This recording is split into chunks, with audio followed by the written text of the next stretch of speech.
Friends, welcome back to my channel. बस बस बस भाई, इतना जोश क्यों भाई? क्योंकि आज से हम शुरू करने वाले हैं एक और जर्नी का, जिसका नाम है स्टोरी टाइम। रोस्टिंग से हटके मैंने सोचा क्यों ना कि मैं अपनी कुछ स्टोरीज आपसे शेयर करूं जो मैंने किसी के साथ भी शेयर नहीं की है। मतलब किसी के साथ भी नहीं। तो आज मैं बताने वाला हूँ मेरी एक ऐसी स्टोरी के बारे में जो कोई नहीं जानता। एंड ये ज़्यादा पुरानी बात भी नहीं है, इसको 1 साल होता होगा, लगभग नहीं, 1 साल पूरा हो गया हो। कहना क्या चाहते हो? तो ये बात है 1 साल पहले की। हम लोग जब औरंगाबाद में थे, ये पुणे की बात नहीं है, औरंगाबाद कुछ काम से गए हुए थे। तो वहाँ पर ऐसे होता नहीं है कि मतलब एक टाउन टाइप था, तो वहाँ पे सबके घर पास पास में थे एंड सबका टेरेस जॉइंट था। तो हम लोग एक दिन रात को मैं और वहाँ पे कुछ वाह क्या इंग्लिश है। हाँ, तो वहाँ पे कुछ और बच्चे थे जिनके साथ हम लोग खेल रहे थे। एंड खेलते खेलते ही हम लोग दूसरे के टेरेस पे चले गए छुपने के लिए। एंड वी डोंट नो क्या होने वाला था आगे। तो हम दूसरे के टेरेस पे चले गए छुपने के लिए। एंड वहाँ पे एक लड़का बोला कि अरे इस टेरेस पे मत आओ, नीचे जो अंकल रहते वो चिल्लाएंगे, उस टेरेस पे चलो, मतलब दूसरे। तो हमने कहा अरे ऐसे, हमने कैजुअली ले लिया उस बात को और हम नहीं गए। और हम कूद रहे, खेल रहे। उसके बाद क्या हुआ, थोड़ी देर बाद एक अंकल मतलब बहुत तेज जैसे गालियाँ देते हुए चिल्लाते हुए आए। एंड हमें लगा कि हाँ ठीक है ना, कोई होगा, है ना, हमें क्या मालूम कि वो हमारे पास ही आ रहे। तो वो एक अंकल आए एंड ऐसे हम देख रहे थे उनको कि हाँ चिल्ला रहे, हम फुल इंजॉय कर रहे हैं, हमें क्या मालूम हमारे पास ही आ रहे। एंड वो अंकल ऊपर आए एंड हम लोग ऐसे ही खेल रहे थे, हमें नहीं पता था। एंड फिर आवाज़ अचानक से लाउड हो गई, हमें लगा अंकल ऊपर ही तो नहीं आ गए। एंड हमने देखा एंड अंकल एकदम पहले से ही, एक तो दारू पिए हुए थे उन्होंने, तो उन्होंने ऐसे मतलब बोला लाइन से खड़ो सब लोग, एकदम चिल्ला के, मराठी में, मतलब महाराष्ट्र में मराठी ही बोलते हैं, तो हाँ, तो उन्होंने बोला एकदम चिल्ला के कि लाइन से खड़ो, सब लोग खड़े हो गए। एंड फिर वो बोलने लगे कि मेरे छत पे क्यों खेल रहे थे ऐसा वैसा। तो मैं ऐसे, क्या था पता है, फर्स्ट पे एक बाजू में एक लड़का था, घर के बाजू में वो खड़ा था। सेकंड नंबर पे मैं था, सॉरी मैं नहीं था, कोई और था। थर्ड या तो फोर्थ पोजीशन पे मैं खड़ा था।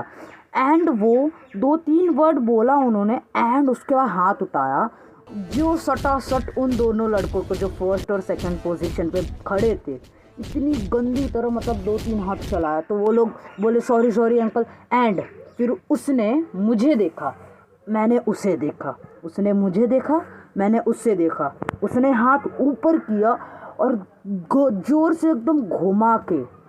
एंड उस टाइम पता नहीं मेरे अंदर कौन सी डॉक्टर स्ट्रेंज की शक्ति आ गई थी, इतनी तेज, मतलब बता भी नहीं सकता। स्पाइडरमैन से भी ज़्यादा स्पीड, इतनी तेज भागा मैं वहाँ से।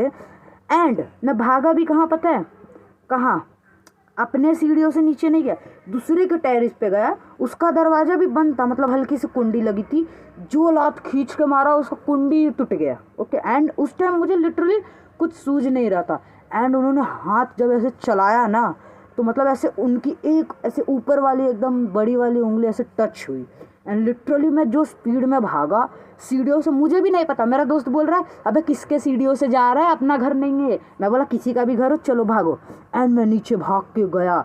एंड बाजू में ही आंटी बैठी हुई थी, गेहूँ के जितने भी कंकड़ ये सब होते बाजू कर रही थी। मैंने पैर से उन्हें मारा, उनको नहीं मारा, जिसमें वो गेहूँ को निकाल रही थी। एंड वो पूरा कंकड़ जितना उन्होंने निकाला था वो वापस से सारा गेहूँ में जाके मिक्स हो गया। वो तो अलग पंगा था, लेकिन अभी मैं भाग के गया इतनी तेज।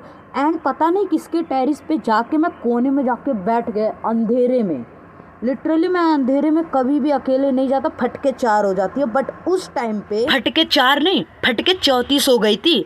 और सच बता रहा हूँ, मैं अच्छा हुआ वहाँ से चला गया, क्योंकि जो जितने भी मेरे साथ खेल रहे थे बच्चे, इतना मार खाया उन लोगों ने, सच बता रहा हूँ।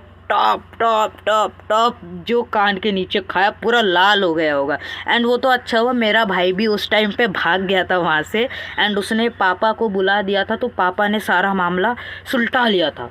बट मैं यहाँ अभी भी कोने में बैठ के एकदम डर के, मतलब भाई लिटरली पहली बार ऐसा कुछ सीन हुआ था मेरे साथ। एंड फिर कुछ टाइम बाद मैं सदमे से बाहर आया, पता नहीं वो कौन सा सदमा था, मुझे भी नहीं मालूम।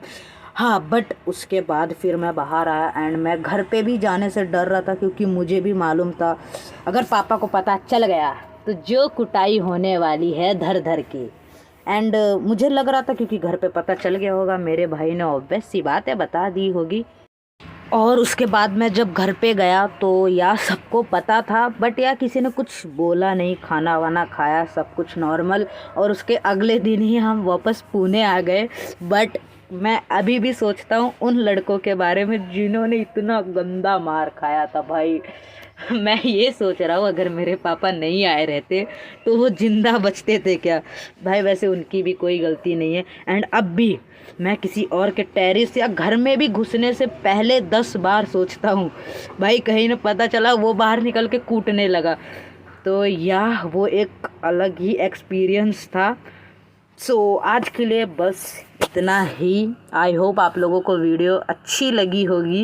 एंड या मैं स्टोरी टाइम अपलोड करते रहूँगा। मेरी लाइफ में काफ़ी सारी ऐसी स्टोरीज़ हैं जो मुझे लगता है आप लोगों को बतानी चाहिए, तो मैं आप लोगों के साथ शेयर करूँगा वो स्टोरीज़। ओके, सो मिलते हैं जल्दी नेक्स्ट वीडियो में। एनी क्वेरी तो कमेंट डाउन एंड मैं आपको रिप्लाई करूँगा। सो मिलते हैं जल्दी नेक्स्ट वीडियो में, तब तक के लिए गुड।